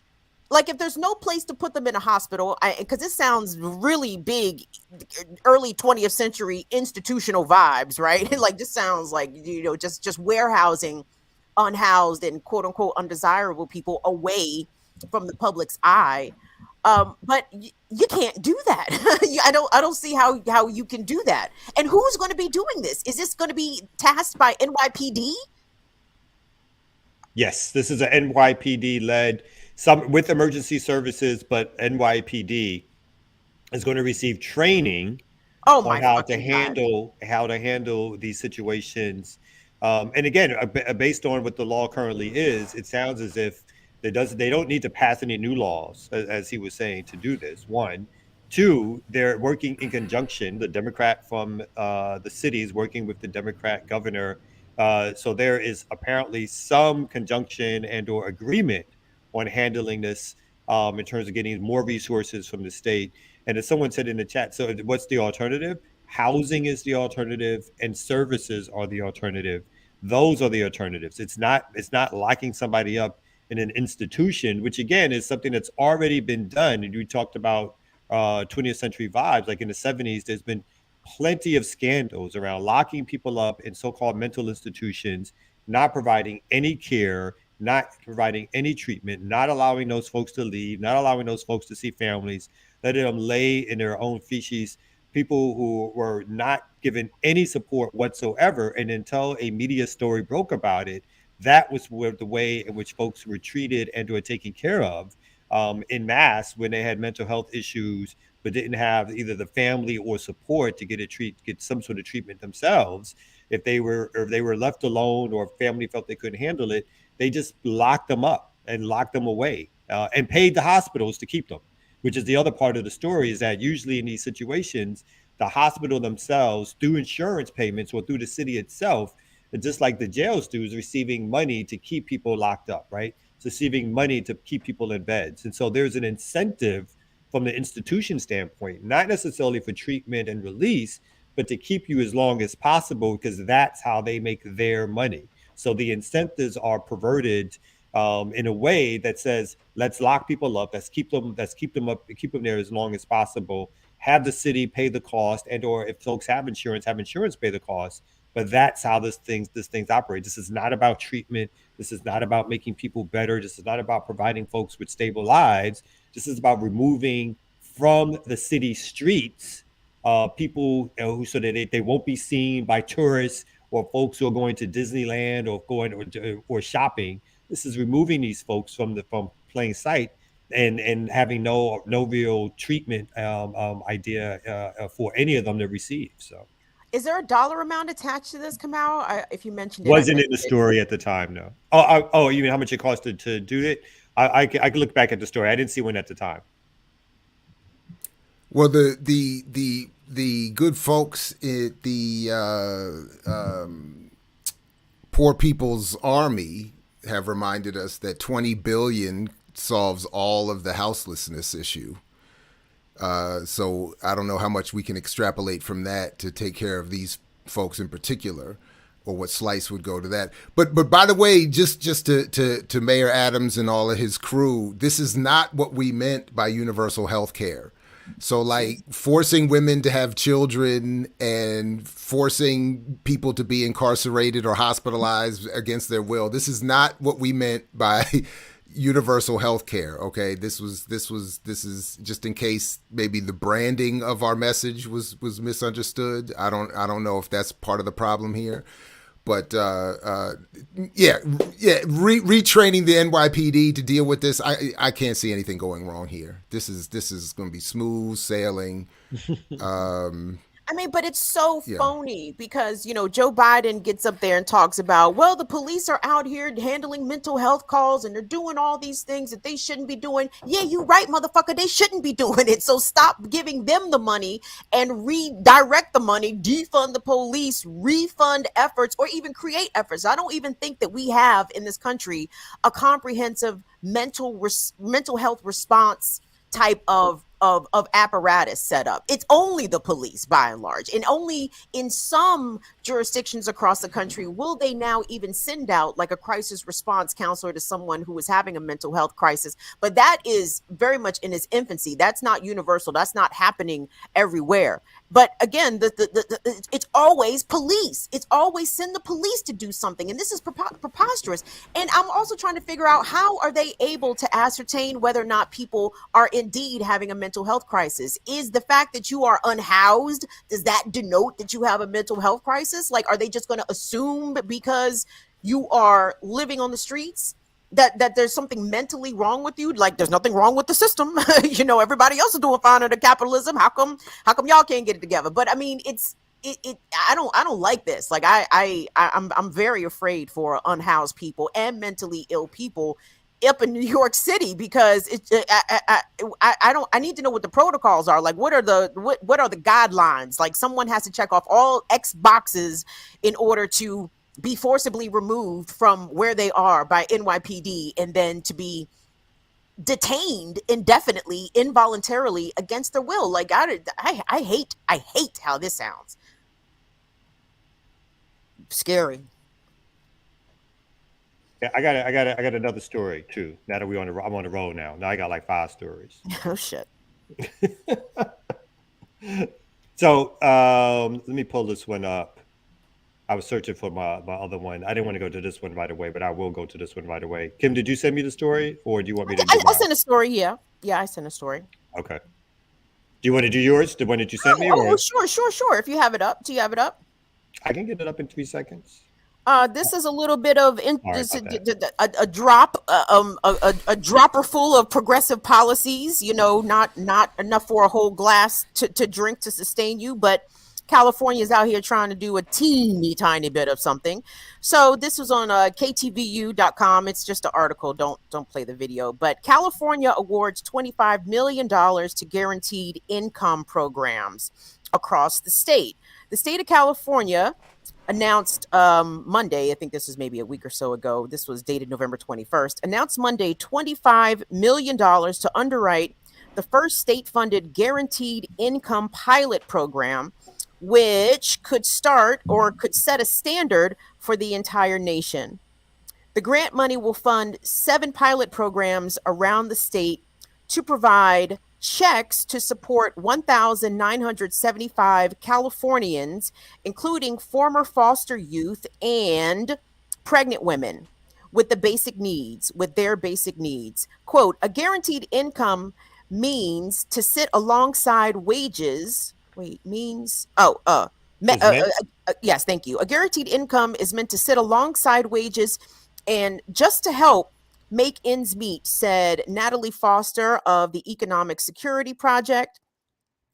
The recipients will get between $600 to $1,200 a month for a period of 12 to 18 months. For pregnant women who are low income, the guaranteed income will provide critical financial and emotional stress relief. Quote, pregnant women have a lot of doctor's appointments and their health concerns, as well as work that they juggle, and having a guaranteed income, meaning whatever comes up that month, are incredibly important, says Foster. Foster, who is a child advocacy, educational, and resources organization, that's the name of the organization, will receive $4,760,000 to provide 300 former foster youth with $750 per month for 18 months in rural and urban communities statewide. So that is a teeny tiny thing. And also this is going to help people who have aged out of the foster care system. So it provides what they call a financial off-ramp, not a cliff, according to the piece. So $25 million throughout the whole state of California sounds like a pittance. California is a big, ginormous state with a tremendous amount of income inequality. It is very expensive to live in California, and I don't know how far $750 or $1,200 or whatever a month is going, but I guess something is better than nothing. We're starting to see these universal basic income pilot programs roll out in different places across the country. I know they just started one here in Washington, D.C., where roughly 1,000 families will get about $1,000 a month for a period of about a year. So you guys, thoughts on these UBI programs? I know in principle, I know we all agree with them. I don't think they go far enough. Like I said, $25 million for the entire state of California, thinking about all the low income people, former foster care, youth, and pregnant expecting folks. 25 million sounds like it'll run out very quickly, but your thoughts? Real quickly, 50 years. No, go ahead, Kamal. Go ahead. I'm sorry. I was just going to say real quickly, in general, I support it, but I feel like this is what's happening is that they're doing these nonprofits or these public-private partnerships are doing these pilot programs all over the country, and then they end, right? And so there's these short-term pilot programs. How much of it goes to the administration of the groups that are handling this is another conversation. But so they don't feel like they're going far enough. Other countries have already experimented with this and have shown that these things work. They work and provide basic services. If they're so interested in doing this, they can just look at the facts of other countries. Again, some European countries, Mexico has done it. And so there's no reason why this cannot be more widespread. So I agree. I think it's a good idea. And I think it's a good idea to start thinking about this, something I think Jared has spoken about too, of like societies are not just based on sort of an economic scheme around just wage earners, right? So the idea that a society has to be driven around or worked around the fact that people must be quote unquote employed.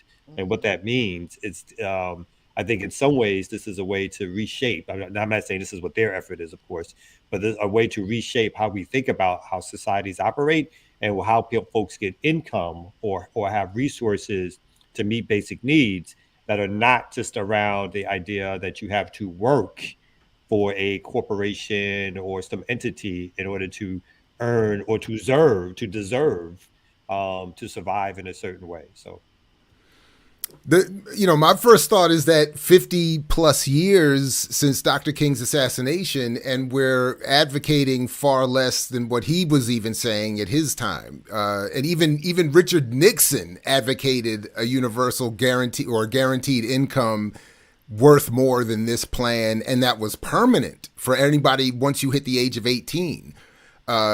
So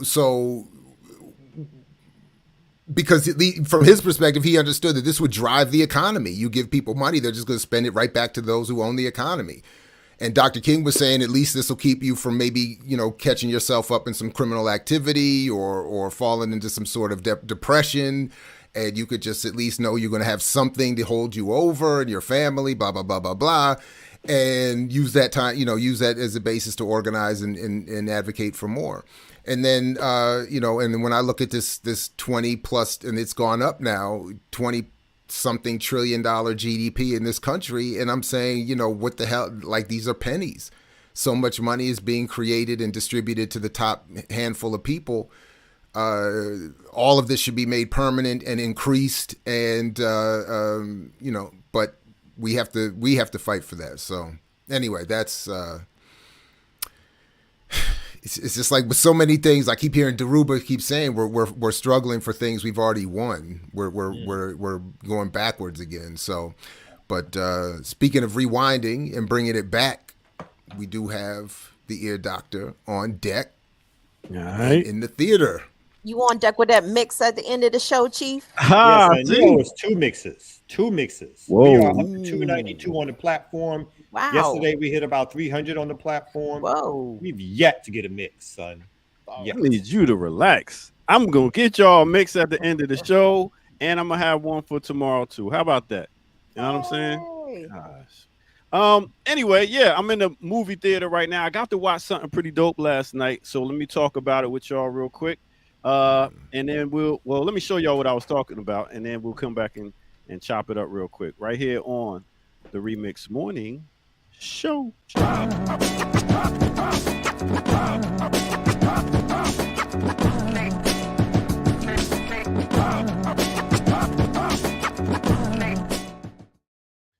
Man, I wish y'all could see everybody jet into the bathroom behind the scenes as soon as the break. It's so hilarious. Hey, yo, so big up to everybody tuning in right here now. Make sure y'all hit that like button and subscribe. Y'all see I'm watching. I'm in the studio right now. I got to sit down and watch the brother Kendrick Lamar last night. He has a live concert on Prime. It's called the Big Steppers Tour. And when I talk about the evolution of hip hop, it was like watching a thespian rap, a thespian that could rap. I mean, this guy gave a stage performance. You're talking about poetry. You're talking about actually getting out on stage, doing dances, moving. I mean, it was like watching a play. It was like almost a Hamilton play.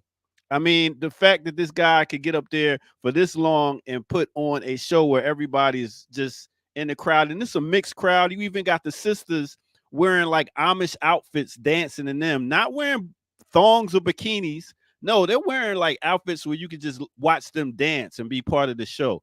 And I really respect it, and I love the fact that he had that in the video. I mean, in this whole concert and stuff. And also in this show, he brought me back. He brought out this doll. This doll that, sometimes we'll have like some type of something that could represent what we really want to say. And then at the same time, say what we want to say. So when I thought about that, I also thought about this brother right here who goes by the name of Willie Tyler. Now, back in the day, Willie Tyler, he was a ventriloquist, comedian, and actor. You might have seen him on a bunch of shows like back in the day, The White Shadow, The Jeffersons, What's Happening Now, Parenthood, even been in McDonald's commercials and everything.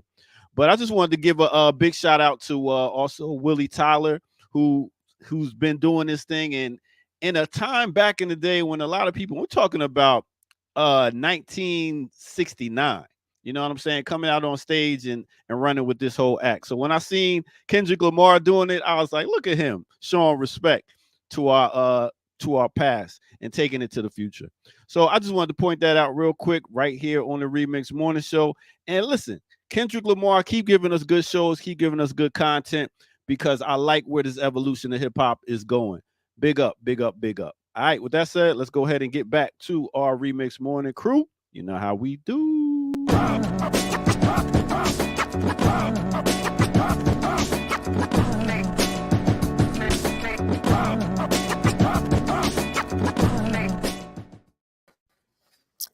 Hold on, Air Doctor. So you seen Kendrick? He did this live, like you were in the audience and saw him do this. It's on Prime. He has his live concert on Prime TV. So he brings out the dummy and does a ventriloquist act? A hip hop show? That's what I'm saying. It's moved more to just hip hop. It was theater. It was like Broadway. This guy got out there. It was like a Hamilton, like Broadway show where he wasn't just doing your regular going side to side, rapping like one of these regular MCs. It was theater art. And you keep saying Hamilton, and I keep frowning in my face. Maybe use another show.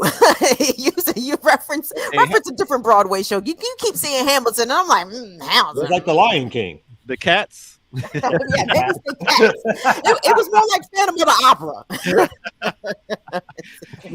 Willie Tyler. I remember Willie Tyler. I think the dummy died a couple of years ago. He's poor Willie Tyler. Dude is like 82 years old, actually. He is? The dummy died of termites, though. Did you hear that? You're stupid. He had an infection. A terminal disease. Why can I see Willie Tyler on like Different Strokes and you know what I mean, like a bunch of very early mid '80s shows? Don't you? And I remember that dummy. Yeah. It's like he had like a 5-minute role on every black sitcom. Where the dummy, I forgot the Lester. Was it Lester? Lester, yeah. Yeah, and Lester would come out and do some insults and shit like that. It was funny for what it was, like 5 minutes and then get them off the fucking screen. But it was good for like that 5-minute thing. And other than that, I just wanted to point out that people be watching the Remix Morning Show. Can I tell y'all this? On the low, people be watching because I be hearing some certain things that y'all say and I say. Because I said this like last week or two, and they got at me.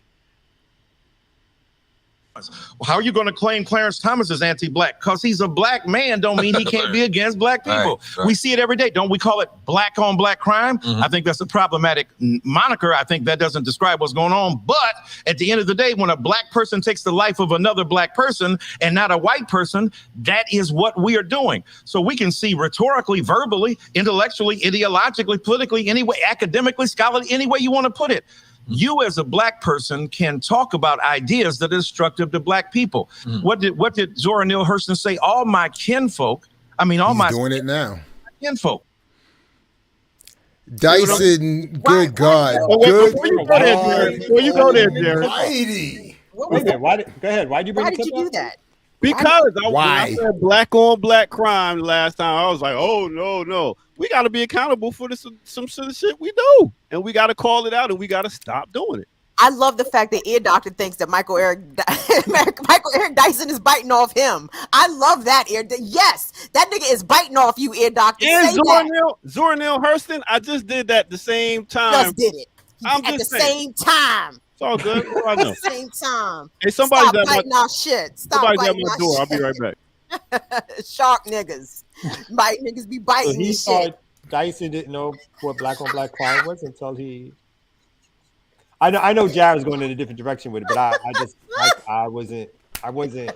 The only thing that I want to keep asking is what happened to all of those allegations against Dyson, and what happens to all of these faculty members, women included, who continue to quietly defend him because they think he can help their career. That is a major problem.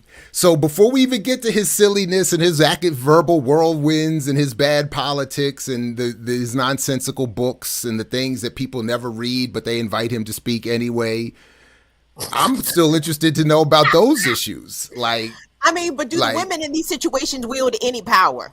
You know, there can be an honest critique about them being careerist and aspirationalist or whatever. But at the end of the day, if the women who are aware of so-called allegations, do they have any power to do anything about it?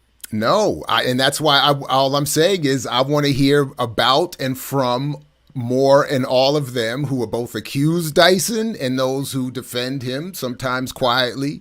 And because I'm tired of having to deal with him in indirectly because in all this kind of stuff, because he keeps getting platformed and returned and recirculated and all this other kind of stuff. And he is the one who is the one, he speaks most to what he said in terms of speaking, being a black man speaking against black people. Yeah. He's made a career over the last 15 years. That's been his career. Is basically to point black folks to white liberals. And I just feel like with a cup of coffee, I can speak that fast, and I should be getting those same gigs because I just don't. This doesn't make any fucking sense. All he does is speak really fast, and somehow Adderall, that's supposed cuz. to be like he's giving out some important information. So yeah. Listen, a lot of these people Anyway. that we see are on very good prescription medication that I don't think any of us are on. And there's nothing wrong, I guess, with being on it. But when you see people when they appear to have a tiny bit of an edge, to me, that edge could be medically induced. So you know, listen, I would. Can you imagine Jared on fucking Adderall? Jesus, he be up here sounding like Rakim. Or cocaine. Or cocaine. Or cocaine. Or cocaine. Yeah. Same thing. That is a pundit's advantage, isn't it? Like if you're, hell of a drug. If you're going to be a pundit and talk a lot, a little wake me up is the thing. Yeah. So that extra thing of adrenaline is the boom, boom, boom, boom. Of course, you can do it too fast, but I agree with that. Okay. I'm down with that. Yeah. I need some cocaine in. All right. Anybody want to send me some in the mail? I've never tried it, but I'm down. I got you, Kamal. Send it to the mail. Jesus. Put the bail fund together. These niggas are sending drugs in the mail, everybody. In the pizza. The bail fund together. God, I want to see the documentary on his life when the pizza shit happened, when he's doing the pizza. I just need to see that. Okay, I got one more. Wait, whose life? Ear doctors. Oh, the pizza, right? The pizza joint spot. My bad. I just need the pizza segment when they doing. I believe there was some cocaine in the pizza, but I'm just saying. But I got one more story. That I think we should go to. So we haven't talked about this either, and there are some good stories that have been hitting the airwaves. Really? That have been not good news. I just think okay. interesting stories about culture, sports, history, everything hitting the fan. So Jerry Jones. I'm glad Jared is here. Yeah. Yeah, no, these are perfect for Jay. So Jerry Jones, Little Rock, and the photo the Cowboys owner juked for decades. It's a story, I think, in The Guardian. But basically, the story is it's going to be. Yeah, I'm assuming I don't have a circle around his head, but Jerry Jones, who is the owner of the Dallas Cowboys, went to apparently people like Stephen A. and him. He himself is saying he went to the rally because he was curious. Nigga, basically participated. This is white students at North Little Rock High School, blocking the doors of the school, denying access to 6 black students in September 1957. And so obviously, no matter what you think about desegregation or integration, this was during a time in the 50s and 60s when black folks were attempting to desegregate schools by putting their bodies and their lives literally on the line to be met with white mobs who did everything from blocking doors. We know famous pictures of being spit on, rocks being thrown at them, being chased away. You had situations where schools, white kids, the entire white population of the school stopped going. Teachers stopped teaching. So you had a real sort of working class white supremacy movement that was trying to keep their schools pure white. And Jerry Jones obviously participated in this movement, but now when a picture has finally come out showing him there in the South at one of these protests, he's claiming that the only reason he was there, and again getting cover from people like Stephen A. Smith, that the only reason he was there was because he was curious about what was going on. I'll just read this quick paragraph and let it go. It says, of the NFL's 32 team principals, only Jerry Jones mugs for TV cameras during games, entertains reporters afterwards, and has a stadium that's a monument to his own stature in the game. Even the most casual football watcher would recognize the 80-year-old oil man as the face of the Dallas Cowboys, America's team. The culture institution Jones won 3 championships in the 1990s. And so the other thing I think this is teamed with is that Jerry Jones has never hired a black coach. And again, the issue of black coaches not being hired in the NFL is, again, bringing prominence back or it's being talked about again right now, particularly in the league where, if I'm not mistaken, well over 70% of the players are black.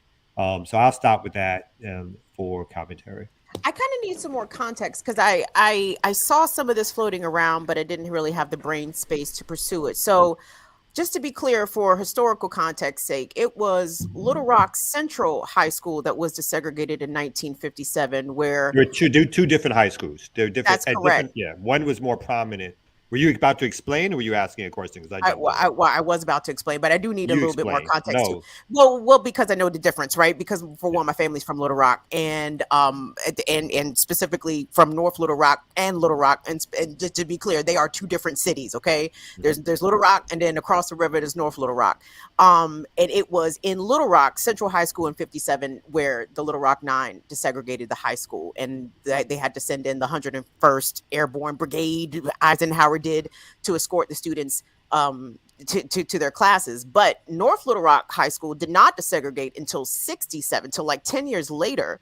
So I to my knowledge, I don't think that Black students were trying to integrate North Little Rock High School in '57. So I'm wondering, did these crackers just show up at a response, as a response to what was happening, several miles away, just to reinforce in case the Negroes of North Little Rock thinking they was uppity, you think you're going to send your Black kids to this high school? No, they can try that shit down the road, but not here in North Little Rock. So that's why I was confused, because I was not aware of attempts to desegregate North Little Rock High School in '57.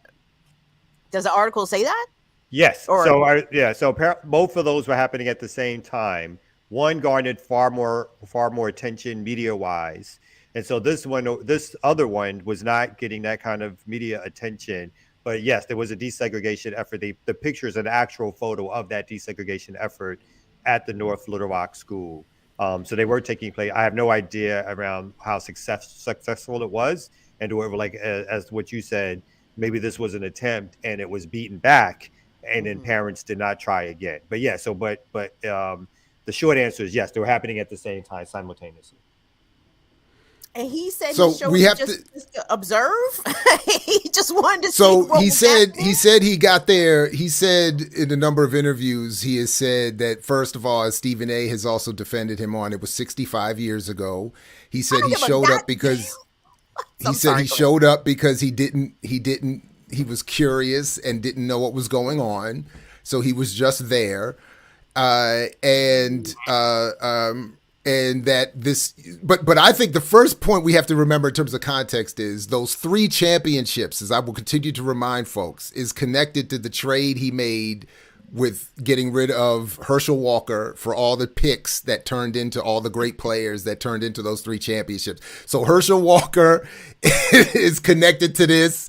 His racism it's perfect. It's a perfect storm of white supremacy and coonery. So that's one thing. But then the other thing I kept thinking is, and I think I saw a guy created Black made a comment in the chat that is reminiscent of what I'm thinking here, that okay, cool, you were just curious, but at a time when we don't have cell phones, where we don't have all the technology, of all the people who would have not been captured by all of the not film and pictures not being taken, you still end up in one of them. So and of all the white folks down there who really didn't know and really didn't care, who were out at home drinking, doing whatever the hell else they were doing, harassing, lynching, whatever the hell else they were doing elsewhere, you put your happy white ass right there front street to see what was going on with the niggers, as I know you were probably taught to say as respect. Like that was the professional way to say the N-word, nigger. So the only other, and then the last point that you both have already raised is that in the years since, what has your practice and behavior been in regards to Black people, players, etc., and so forth? And it's just all so perfect. So then, of course, for Stephen A. to come around, and I think Shaq has been involved in this as well, saying, you're being too mean and it's this and that. I mean, whatever. And they're all getting fried on social media, B. They had this picture of Shaq. They didn't have a picture. They had 3 raccoons. It was supposed to be Shaq, Stephen A. Smith, and Charles Barkley. And they had the picture that said out on the nature walk, that they were out on the nature walk together. Did you see somebody repost the infamous Charles Barkley Sports Illustrated cover of him dressed as an enslaved, breaking the chains, and it said Charles Unchained? People reminded that this is the Charles from the early 2000s that many of us had to suffer for a long time. So yeah, I'm not surprised that he would have been the third one in that triumvirate. The axis of coonery. It's so sad to see black millionaires cape for white billionaires. It's so sad. It's even worse to see anybody poor cape for anybody rich. But regardless, here's my thing. So it's been well known and well documented that Jerry Jones is a racist. Like, this is not necessarily brand new news. Maybe this aspect of his racism from his youth may not have been well known. I'm wondering if this release of this story is in part tied to Dan Snyder's private investigators trying to dig up dirt on other NFL owners, because I'm of the mindset that Dan Snyder has no intentions of selling the Washington Commanders football franchise, and instead he's going with a scorched earth approach. if they want to take him down, then everybody's going down. So I'm wondering if this is like a little opening, salvo. That's how I feel about Kim's take. I'm lighting a lighter for Kim's take on that. There it is. Oh. Charles Unchained. You remember that? Look at that nonsense. Oh my God! Right here. Look at that right there. You should never be forgiven for that. How did he go? But this is how I feel about your take on that, Kim. I'm lighting a lighter for that. I'm in the crowd cheering that on because I'm here for it. Dan, please, somebody put a battery in your back. Don't go quietly. Go down swinging. They was calling you a dirty Jew and all that stuff. Come on now. Get into it. You know what I'm saying? With your Shikska wife. You know what I'm saying? Get busy, son. You earned that white woman. You fought fair and square for that Gentile. God damn it. Get busy, Dad. Let's go, buddy. Turn them all over. You know what I'm saying? Flip the table over. You know what I'm saying? Like Jesus did. The Jew turning over the table come on now. Come on, Dad. Let's tap into our people, my man. Let's go. Let's go, Dan Snyder. That's what I'm saying. You know what Jerry and them been saying about you. You know what that drunk boy in Indianapolis was saying about you. You know what he was saying. Come on now. I said it's quite curious as to why now the picture did come out. I think the Washington Post did a huge story about it a few days ago, and that's how it became this something now that's like prominent. People are talking about it all over the place. So, yeah. Yep, you're going to start to see more stories about other NFL owners, and people are going to be like, where did these stories come from? This is in Dan's personal files. He got them shits at the ready. He got them joints loaded up in an email, just waiting. You know what I'm saying? In his drafts, ready Get to them retired Mossad agents busy. You know what I'm saying? I know they on your staff. Come on, Dan. Let's go. Jesus. I'm here for all of it. I want all of it. Turn the temple tables over, Dan. Man, where are those Stephen A clips? I would love to know. Where is Stephen A Coon? Let me find the Stephen A one. Find one of them Stephen A clips, because I need to hear what the defense was. I mean, you haven't heard? Oh yeah, you in the sane, responsible end of the internet. Stephen A was he might as well start crying. No, that's my quarterback. Oh no. See, I don't go searching for trouble. That's it. No, Stephen A, man, he knows. $8 million a year. You know what I'm saying? It will make a lot of people's visions cloudy. You know what I mean? It's a lot of zeros to see through, Kim. Before Jerry Jones will sign them checks. Maybe in a way he does sign them checks. I guess the NFL does have a deal with ESPN for Monday Night Football, et cetera, et cetera. So yeah, you're right about that, Jared. But Jesus, come on, defend him. Come on, Steve. I'm pretty pissed off. Oh shit. Oh. And let me say this. I'm pissed off, but not for reasons that people would think. Uh-huh. No, we did think this about you. I'm very fond of Jerry Jones. And I'm not hiding that from anybody. Is his record perfect? No. But I'm pissed off because he doesn't deserve what just happened. He doesn't deserve it. Our report said he was 14 years old. Another report said he was 15 years old. At minimum, that's 65 years ago. Yes. You're going to bring up a picture of Jerry Jones at a Klan rally. You know what I'm saying? Yeah, basically. This protest, no question, what was happening is not something that anybody as a black person should be appreciative about. We had 6 students at that particular North Little Rock High School that was trying to desegregate the school. And what was Jerry Jones doing there? Nobody should be okay with that. Regardless of We race. understand that. We understand get that. all of that. We also understand what we as black people and as black folks, black men have to deal with. And by the way, to some degree, we still deal with a lot of things, and we all know it. What's Racism that? is alive and well. What? Bigotry and Nigga, prejudice is alive and well. We get all of that. Nigga, what? But you gonna bring up a photo of him when he was 14, 15 years old? At the Klan rally. 65 or 66 years ago. This is where cancer culture gets into the mix. Nigga. By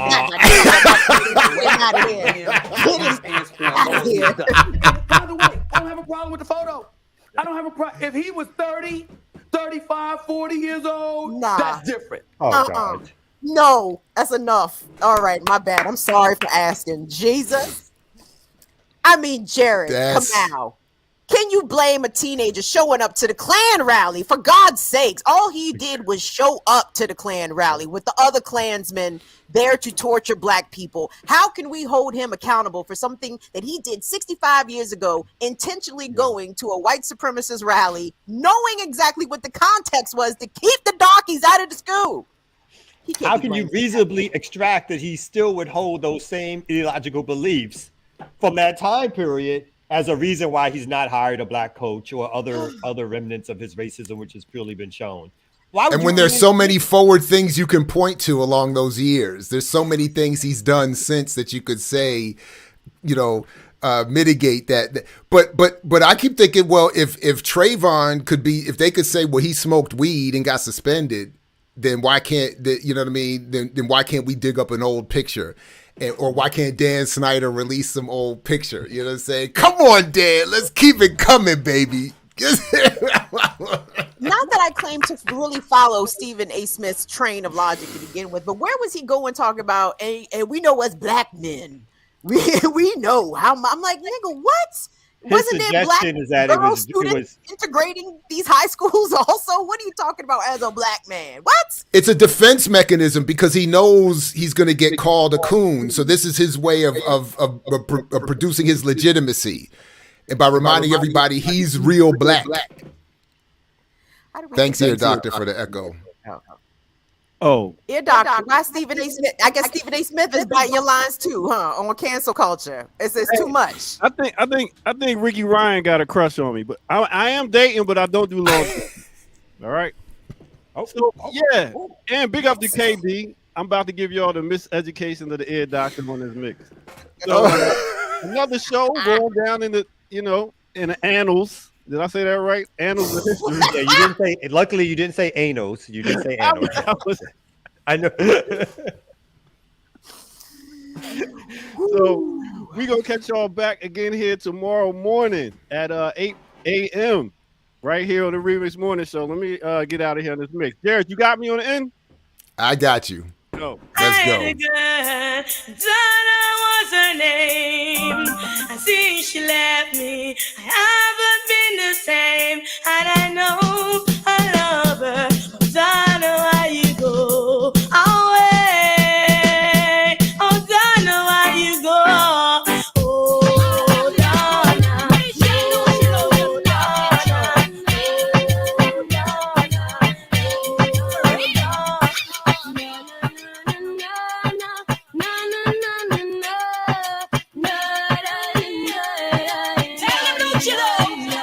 Let's go. If I was a rich girl, na na na na na na na na na na na na na.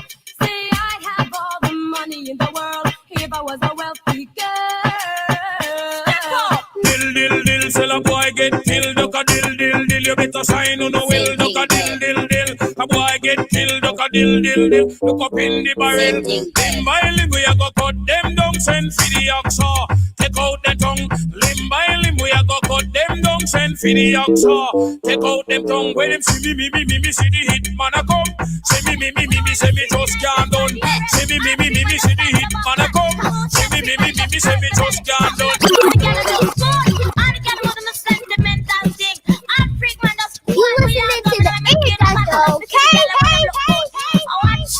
Let's go. Come on. Some gyal a freak, some gyal a freak, and the weak, some gyal a freak, some gyal a freak, and the weak, some gyal a freak, some gyal a freak, and the weak, some gyal a freak, some gyal a freak, and the weak. Walk a little gyal by the name of Enigma. When me body gyal a east, when it 30. And we out of here. Peace.